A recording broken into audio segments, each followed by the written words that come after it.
all the newest viral gourmand perfumes so you don't have to, and today we're gonna rank them. So I've been so excited about the increase in frequency of gourmand perfume launches from so many brands, but unfortunately some have fallen flat. So before you spend a single dollar, let's make sure these are actually worth your money. We have 5 perfumes here today that I have worn, put to the test, and I feel confident now in giving you a ranking. But before we get started, hit that subscribe button down below if you love fragrance and beauty content. I post new videos every single week and I would love to have you subscribe. Okay, so let's start with my least favorite perfume, and I feel like I have so many thoughts to share about this fragrance, and that is Buttercream Haze from the 7 Virtues. I was so excited about this perfume based off of the marketing and the notes, which, speaking of the notes, this has top notes of buttercream and vanilla, mid notes of maple and caramel, and then a base note of tonka bean. As someone who loves vanilla fragrances, this sounds like an absolute dream. Unfortunately though, I get something in this scent that smells almost like musty or like super like powdery and mature and old. It must just be like the buttery note in this that kind of gives that like old musty smell for me, because I also feel this way about Dream from the maker, which has a butter note in it. As much as I really wanted to love this perfume, it just kind of falls flat for me. It just doesn't give buttercream like I thought it was going to. Like I thought this was going to be like a almost sickly sweet, milky, creamy, buttery fragrance, but it's just not that in my opinion. The maple note is really strong, which I actually do really like. I do love a maple note. The maple in this kind of reminds me of Hotcakes from Sniff, which is like a maple syrup and pancakes fragrance, but I definitely prefer Hotcakes from Sniff. And I'm disappointed too because I was really excited to see what 7 Virtues was gonna do when it comes to a gourmand, because this was their first like true gourmand fragrance, and just unfortunately for me, it just didn't do it. So it's a no for me, and that's why this has earned last place in my gourmand ranking. The next up is another one that I don't think is bad at all. This is definitely not a bad fragrance. Like Buttercream Haze has an aspect to it that I like dislike because it has that like musty old smell to my nose. I know a lot of other people really loved that fragrance. It's just personally what I smell from it. This next fragrance specifically doesn't have an aspect of it that I don't like, but it does smell extremely similar to another fragrance. So much so that I feel like it's just basically a dupe. And because of that, it's earning the 4th place spot, and that is Queens Caramel from Ellis Brooklyn. This does have a really nice caramely note at the beginning, but then as soon as this starts to dry down and settle at all, it smells like Bianco Latte, which again is not a bad thing, but I'm also just like kind of tired of Bianco Latte dupes. I feel like as soon as a perfume goes viral, every brand has to come out with their own version of it. And because of that, I'm just kind of disappointed. I really wanted like a nice, thick, buttery, sweet, salted caramel fragrance, and it's just Bianco Latte. Bianco Latte to me has like almost like a fresh minty note to it, and I definitely get that from Queens Caramel. So Queens Caramel has top notes of caramel, maple, honey, sugar, and salt. Mid notes of white chocolate, coconut, vanilla orchid, and jasmine. And then base notes of vanilla, amber, tonka bean, and musk. So all delicious notes, and like I said, it's not a bad scent. It's just so overdone. So overdone. And if you have Bianco Latte, you don't need this. If you have Eclair from Lattafa, you don't need this. If you have the viral vanilla scent from Okja, you don't need this. So if you don't have anything in that scent profile, maybe go give it a sniff and maybe pick it up and add it to your collection. But just as someone who already owns versions of this, I don't need another one. It's just kind of repetitive, but still a beautiful scent, just unfortunately a little bit of a disappointment. I don't know what it is. I feel like lately these brands have been having the most delicious, edible, gourmand looking marketing, and then you actually smell the perfume and it's just not at all what it's giving. And that's how I feel about this next one, which, similar to Queens Caramel, is not a bad scent by any means. It just doesn't quite match the description. And then this one I think also is a dupe. So that is the Rare perfume from Rare Beauty. And this one has top notes of caramel, pink pepper, and pistachio. Mid notes of vanilla, ginger, and cocoa. And then base notes of sandalwood, musk, and tonka bean. This is just Burberry Goddess. This is just Burberry Goddess, which I love, which is one of my favorite fragrances of all time. It's just Burberry Goddess, but it just doesn't last as long. I wanted a rich pistachio caramel vanilla scent. That's what I wanted from this. And don't get me wrong, I think this is like an extremely crowd pleasing scent.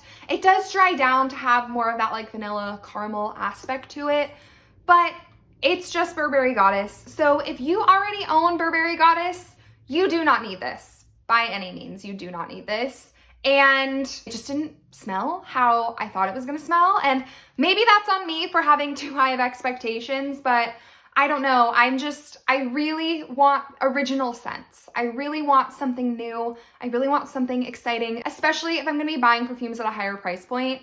Rare Beauty is on the more affordable side. I believe a bottle of this is $75, but it's still $75 when I already have a bottle of Burberry Goddess in my collection. So just kind of repetitive. If you don't own Burberry Goddess or you're looking for maybe a little bit more of an affordable option, maybe check this one out, but I just think it's not anything to write home about. But don't get me wrong, it still smells really, really good, which is why it got third place. So this next one isn't necessarily a new perfume, but it is a limited edition gourmand scent that comes out every single year, and it is just divine, and that is why it has received second place. So this is Jo Malone's Ginger Biscuit. So the past couple of years, this perfume has come out and I have just regretted not buying it. I don't know if it's come out in the travel size before. I feel like it used to just come out in the full bottle, so I could never justify paying full price for it. But I did pick up the little travel size of it and I love this scent. I knew I loved it before I bought it, which was why I got it, but this is just the most delicious, fresh smelling ginger cookie scent. So this one has top notes of ginger, cinnamon, and nutmeg, mid notes of caramel and hazelnut, and base notes of vanilla and tonka bean. So this is a fragrance similar to the last three where the marketing and the notes sound one way, but it smells another. But this time I wasn't disappointed. So Jo Malone is usually known for their more fresh smelling fragrances. A lot of their fragrances are very earthy or floral. And this one is definitely on like the lighter and more refreshing side. It's like Jo Malone's version of a gourmand, but it's still so delicious. So you definitely get kind of a spicy aspect from the ginger and the cinnamon and the nutmeg, but nothing overwhelming, but it's definitely balanced out by that delicious caramel and that vanilla and that tonka bean. This is just so good. It's just such a fun scent for the holidays. I do wish it had better longevity, but it's fine by me because this isn't a scent that I'm wearing every single day. This is one that I think is gonna be more for like holiday time, and it's so, so good. I did want to quickly mention I have a dupe of this from Bath & Body Works, but I just kind of want to point this out. So this is Jolly Gingerbread Village. This came out I think a couple years ago from Bath & Body Works, and a lot of people say that this is a dupe of Jo Malone Ginger Biscuit. And I have to say they smell similar, but I disagree about the dupe-ness of them. If you have Jolly Gingerbread Village and you think that this is what Jo Malone Ginger Biscuit is going to smell like, no. This, to me, smells like ginger beer that you would put in a Moscow Mule, whereas this one smells like a light and refreshing ginger cookie. I do think that there is a small yet significant difference between these two. So if you have Jolly Gingerbread Village, I personally do not think that this is a good replacement for Jo Malone Ginger Biscuit, although they do both have ginger in them, obviously, but I definitely prefer the Jo Malone Ginger Biscuit perfume. It's just so good. I really don't think that there's anything like it. Delicious. And second place. Okay, in first place is a perfume that, not to be dramatic, I am absolutely in love with, okay? And it was love at first sniff for me, and that is Skylar Double Dates. I'm gonna put some on right now.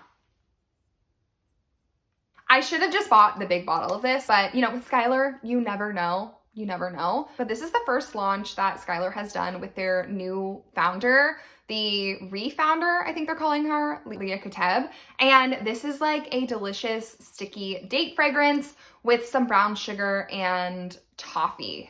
Let me look at the notes because I actually think that those are all the notes. Yeah, okay, so this literally only has 3 notes. It's brown sugar, dates, and toffee.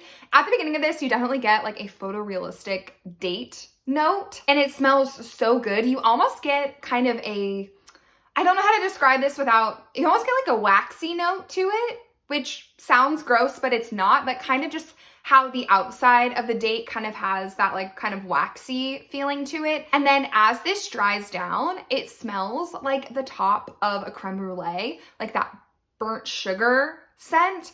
And it is absolutely divine. I do think you do need to like a gourmand in order to like this one. It's definitely on the sweet side. It definitely smells like a food, like it smells like dates at the beginning, but as it settles, is just perfection, in my opinion. Like absolutely just perfection. I also want to point out with this one that this one actually has decent longevity. So Skylar has kind of been notorious for their perfumes and like fragrances not lasting. Like for example, the Boardwalk Delights Body Mist, I'm looking at you, okay? Smells so good, but does not last. I don't know what they did with this one, but this one stayed on my skin all day. This one has been a real beast mode, long-lasting, strong scent. Like the other day I wore this to work. I put the tiniest little bit on my wrist. I try to wear lighter fragrance in the office as to not like, you know, offend the noses of the people around me. So I put just a teeny tiny bit of this on and I could smell it all day. All day. It's so good. And if you love Sticky Dates from Lush, if you love a gourmand, if you love like a brown sugar toffee type scent, go to Sephora and smell this. Definitely once I'm through this little guy, I will buy the big bottle. I think this is one of the best perfume launches of the year. I'm just gonna say it. I think it's one of the best perfume launches of the year. And that is why this is in the spot of #1. It's just delicious and I absolutely love it. Make sure you leave me a comment down below about your thoughts on these fragrances. I know we all smell things differently. We all have different scent preferences. So I would love to hear what you're thinking in the comments. Give this video a thumbs up and don't forget to subscribe to my channel if you love beauty and fragrance content. I will see you in my next video. Bye.